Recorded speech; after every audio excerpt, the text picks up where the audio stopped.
So kung makikita niyo, may dalawa akong unan dito. Kasi yung itong ano na to, hindi ko pa masyadong nagagawa to.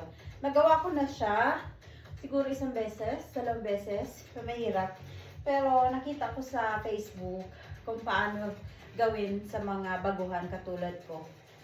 Beginner pa lang. So mas maganda pag may unan daw. So, nakatayo. Ganyan.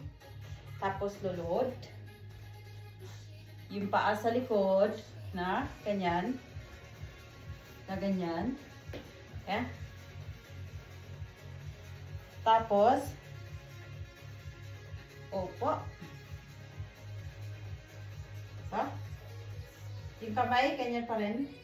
Tapos unti-unting ibababa yung likod. Oh, mas maganda pag may etong unan kasi hindi ka mabibigla. So, tapos, usually pag itong unan, meron akong unan, parang okay siyang bumalik. 1, 2, ayan, pwedeng makabalik. Pero kapag walang unan, hindi ko pa kaya. So, sa mga baguhan, normal lang talaga. Pero sa mga madalas na itong ginagawa, yung kahit na walang unan, kaya na nila. Tapos, pag bumalik rin na walang unan, kaya na nila. Pero sa katulad ko na baguhan pa lang ginagawa ito, mas maganda pag may unan. Dalawang unan. Tapos, pag